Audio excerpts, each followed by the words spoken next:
Staffordshire theme park Alton Towers will close for the winter after this weekend, but there's already a buzz about next season. ITV News Central has been given a first look inside its newest attraction 4 months before it opens. The latest ride is the first new one to open since the Smiler crash in 2015, when 4 young people were left with serious injuries. The park says safety lessons have been learned, as Andy Bevan reports.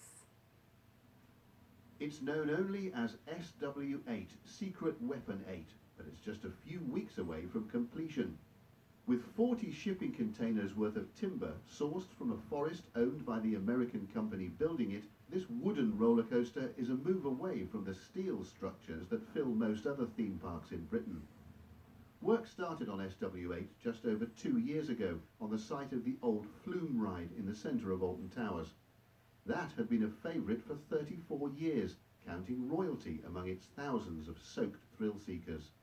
Now the wooden swirls of SW8 are taking its place, with 50,000 tonnes of earth moved and an army of more than 100 construction workers pouring 40 concrete blocks into the ground to form the new foundations.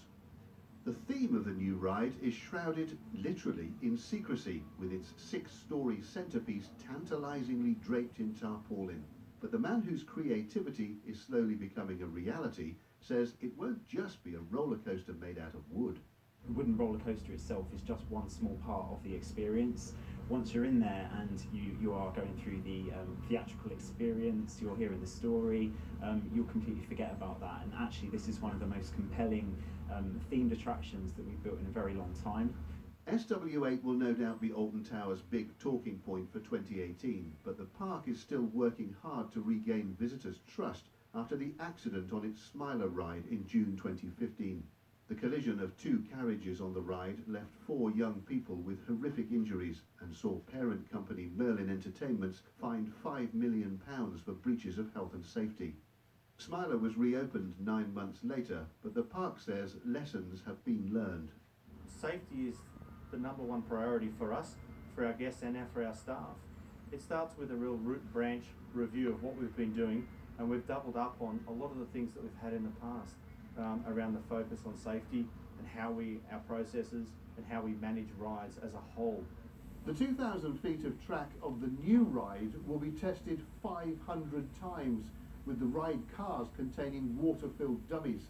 The whole thing will then be extensively retested using real people. And real people, plus a few seasonal visitors from the dark side, were certainly excited by what they glimpsed through the viewing windows surrounding the build site. Actually, in person, it was fantastic. I can't wait to ride. It looks like it's going to be a long roller coaster that doesn't end before you know it. It looks awesome. Can't wait for next year. SW8 is due to debut when Alton Towers reopens after its winter break next March. By then we should know its name and what to expect from this timber-framed giant. But what no one can predict, though, is how long you might have to queue to get on it. Andy Bevan, ITV News. Ah yes, the queues. Yes, it looks big, doesn't it? Do you think you'll go on it? Yeah. I remember the last time I went on a wooden roller coaster, every organ in my body rattled. Now, let's